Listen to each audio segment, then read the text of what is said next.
This is lesson IA8, and we are continuing to work with polynomials.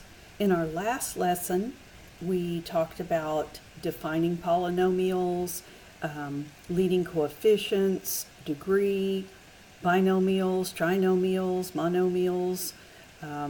We also talked about adding, subtracting, and multiplying polynomials.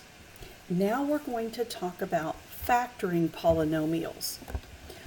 Now, to factor is to undo multiplication. So I want to review some multiplication. Suppose I had 3x squared and I multiplied it by 5x minus 7y plus 2. I hope that when you see that multiplication, you are thinking about distributive property. So we're going to multiply 3x squared times 5x gives us 3 times 5 is 15, x squared times x, add the exponents for x to the third. 3x squared minus 7y is minus 21 x squared y. 3x squared times constant 2 gives us plus 6x squared. In a few minutes, when we start factoring, we're going to look at this expression and try to first identify what is in common in all the terms. 15, 21, 6, the common factor is 3. This has an x cubed, this has an x squared, this has an x squared. The most I can take out of each of them is x squared. 3x squared is a common factor. Then it will be my job to figure out, if I factored it out, what would the other factor be? The other thing I want to remind you of is, suppose you had 2x plus 3y times 4a plus 6b. If I were going to multiply this, I would use FOIL. The product of the first, will give me 8ax. And somebody might say, well, why can't it be 8xa? Well, it can. The commutative property of multiplication says it can, but it's customary to put our variable factors in alphabetical order. That's the first. The outer product, 2x times 6b, 2 times 6 is 12. Then I have a b, and then I have an x. Once again, I put them in alphabetical order. Multiplying here for the inners, 3 times 4 is 12, ay.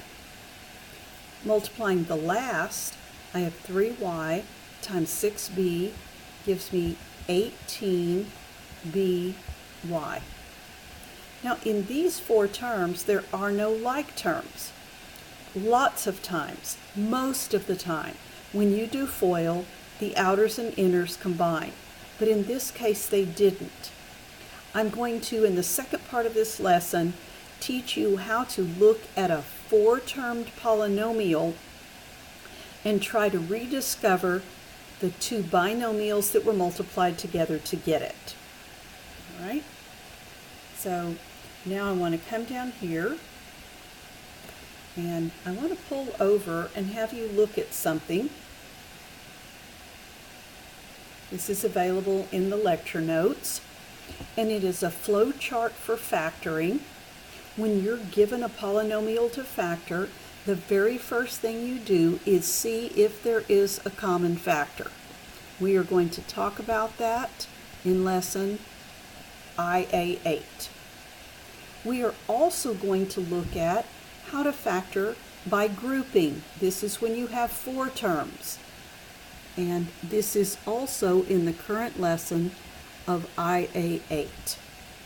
We will do all of these techniques in future lessons.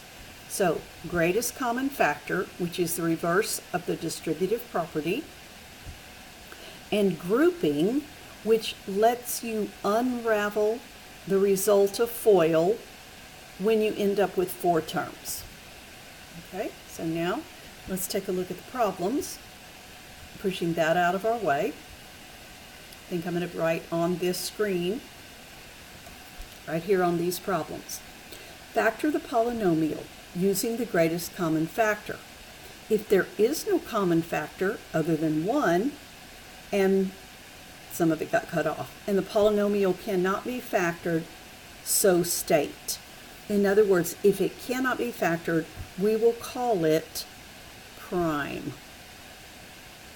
All right, so I look at this, and the first technique I always employ is look at the first term, look at the second term. Is there a common factor? Is there something that divides both into 6 and 8? And hopefully you said yes, 2 does. You will then open parentheses. Now you can write this next part down, or you don't have to. Factoring out of 2 means that you are dividing each term by 2. 2 goes into 6x 3x times. 2 goes into 8 4 times. This is my answer. This expression represents 6x plus 8 in factored form. Could you check it? Yes. Use the distributive property and see if that's what you get. So down here, you would say that it is 2 parentheses 3x plus 4. You have the factors. Let's look at number 2. The greatest common factor from the polynomial. All right, let's take a look at this one. You have a 10 and a 15 as coefficients. The greatest common factor of those two is 5. But you have an x squared and an x. When you have a common variable, you take the low power, because you can take no more of that from the term that contains the low power. Now that's my common factor, which means if you want to, go ahead and write down that you're dividing 5x into each of those. You're going to use the quotient rule if you need it. 10 divided by 5 is 2. X squared over x gives you x. Second term is positive. 5 goes into 15 3 times, and the x's divide out, and we're done. This is the polynomial in factored form. Number 3, taking a look at this, we have 4y squared minus 16y. There's a common factor of 4.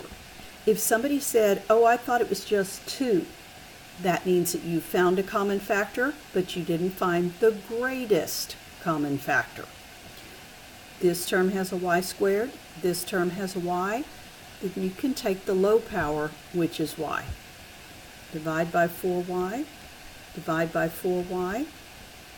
These 4's divide out, so the coefficient is an invisible 1. Y squared over y gives me y. Minus 16 divided by 4 is 4. Those y's completely divide out, so this would be written as 4y parentheses y minus 4.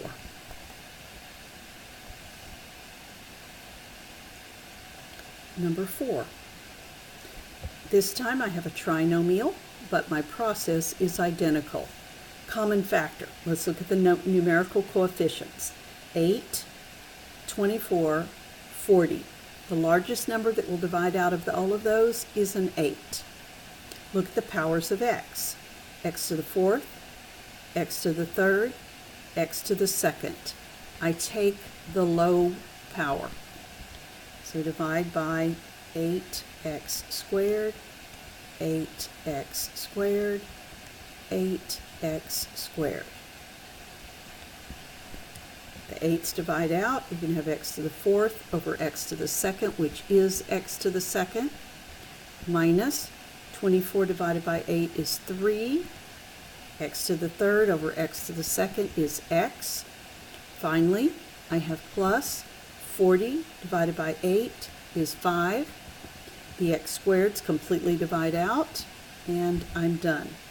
So this one is 8x squared, open parentheses, x squared minus 3x plus 5, close. All right, starting with number 5, the greatest common factor is going to look a little bit different. I think I will write it down here. I have x parentheses, x plus 3, close, minus 19 parentheses, x plus 3. I'm going to use a highlighter. Do you see in this first group and in this second group that there is a common factor, but it is a binomial factor? It's not just like an 8 or an x squared. It is a binomial, but it is in common in this part and in this part. Since it is, I will factor it out just like I factored out the 8 or the x squared. I will grab it and pull it to the front, giving me x plus 3. That's the factored out part. What is the other factor? Open parentheses. It is x minus 19. So we have our factors. Let's see if it makes sense. You have an x times an x plus 3, and you have a minus 19 times an x plus 3. This is kind of a transitional problem, and it will make a little more sense the more work we do. Let's look at the next one.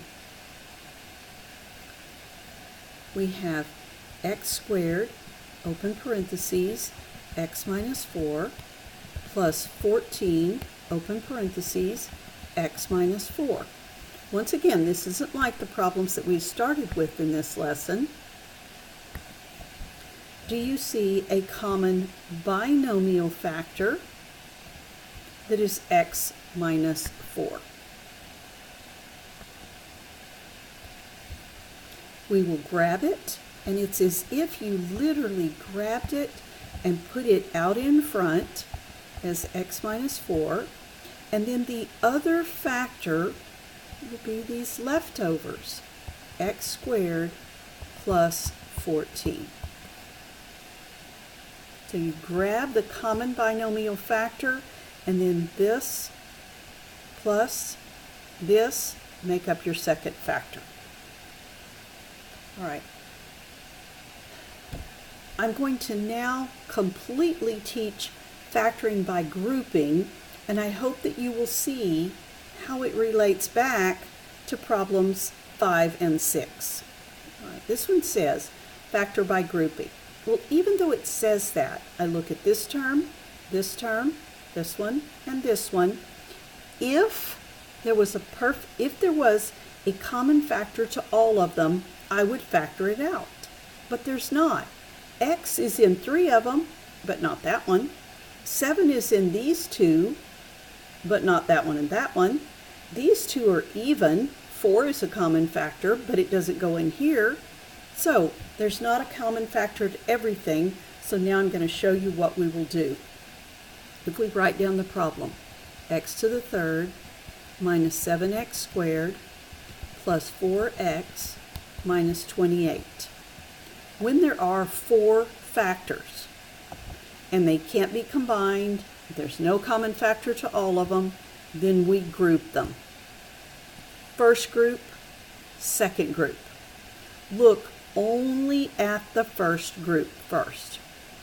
If that's all you had, is there a common factor? And I hope that you say yes. There, in this little group of 2, there's a common factor of x squared. And if you divided each of those by x squared, you would get an x minus a 7.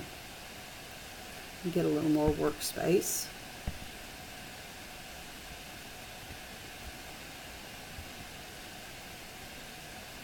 Bring down whatever this symbol is. If it's plus, bring down plus. If it's minus, bring down minus. Look now at only this group. Totally ignore everything else. Look only here. Do you see a common factor between these two terms? I hope you see a 4.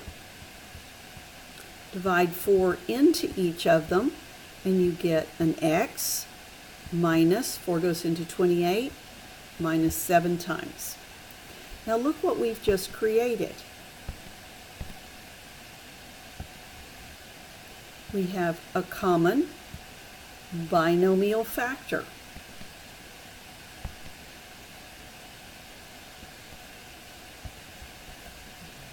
Factor that common binomial factor out in front,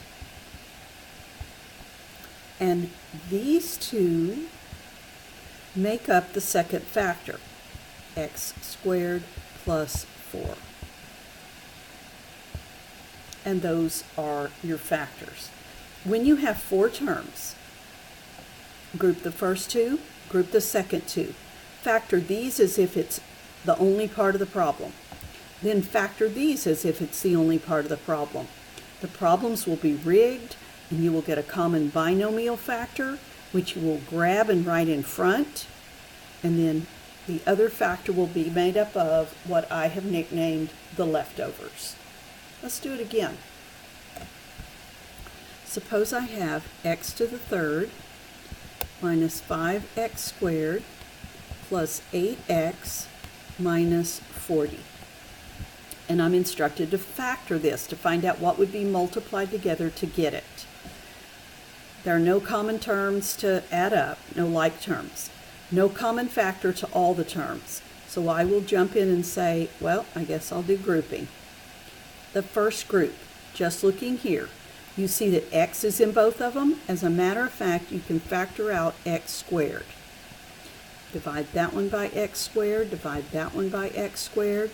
You end up with an x here minus 5 for this quotient. Close.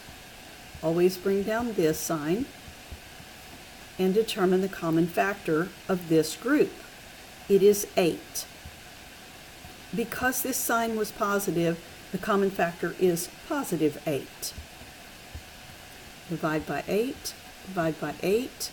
8's going to go in there x times. 8 goes into negative 40, negative 5 times. Is the problem working out the way I thought it would? Yes.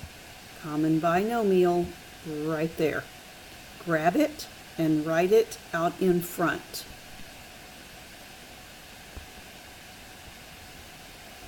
That means that my common factor is x minus 5 times my other factor, which is x squared plus 8. Now, if I have not been doing this, but if I wanted to check this, I would do it with FOIL. So let me take just a minute and check it with FOIL.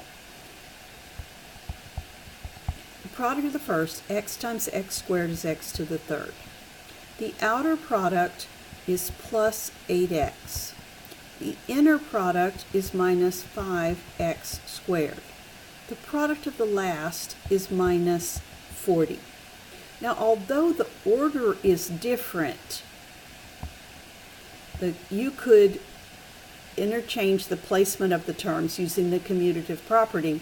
Do you see that this 4-term polynomial is equal to this 4-term polynomial? So here's my answer. I have factors. Okay, we have a few more. Number 9. I have x squared plus 2x minus 8x minus 16. I'm supposed to use grouping. In the first group, the common factor is x. Factor out an x. X goes into x squared x times. X goes into positive 2x, positive 2 times. Now, I've been saying it, but I don't know that you've been paying attention. you're going to bring down a negative sign. When you determine a GCF, a greatest common factor, which in this case is 8, and you put it here, you're going to divide out negative 8. This sign tells you negative 8x divided by negative 8 is positive x. Negative 16 divided by negative 8 is positive 2. If you had not done that, then you would not have this binomial common factor. But we did do it, and it's working out nicely. The common binomial factor is parentheses x plus 2. The other factor, open parentheses, I hope you see it, x minus 8. It's as if this combined with this make up the second factor. Those are the factors of my polynomial. I think we just have one more. Suppose I have 5x to the third minus 2x squared minus 35x plus 14. I'm going to do this by grouping. My instructions tell me to. Grouping. And common factor here in just the first group, the only thing I can divide out is x. X is going to go, x squared. Take the low power, which is x squared. Divide this by x squared, divide this by x squared. That gives me 5x minus, those divide out, 2. I hope you're prepared to bring down a negative. That means that whatever the common factor here is, we're going to divide out a negative version of it. 35x and 14, I believe that 7 goes into both of those. I'm going to divide by negative 7. Open parentheses, negative divided by negative is positive 5x. Positive divided by negative is negative 2.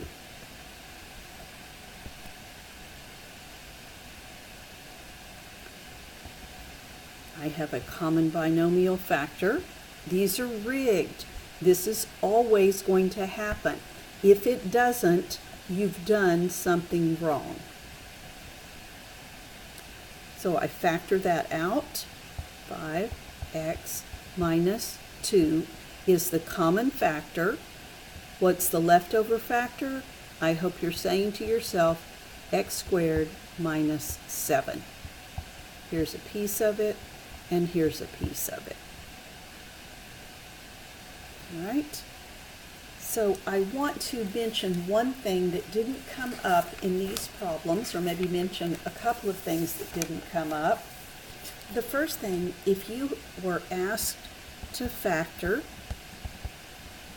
say, x squared plus 5x plus 3, and all you knew was greatest common factor, you would look at these and say, well, there's not anything that goes into all of those except one, and that's the identity. So you would say that this is a prime polynomial. Prime means its only factors are itself and 1. The other thing I wanted to mention, suppose I ask you to factor negative 16a to the fourth plus 8a to the third minus 4a squared.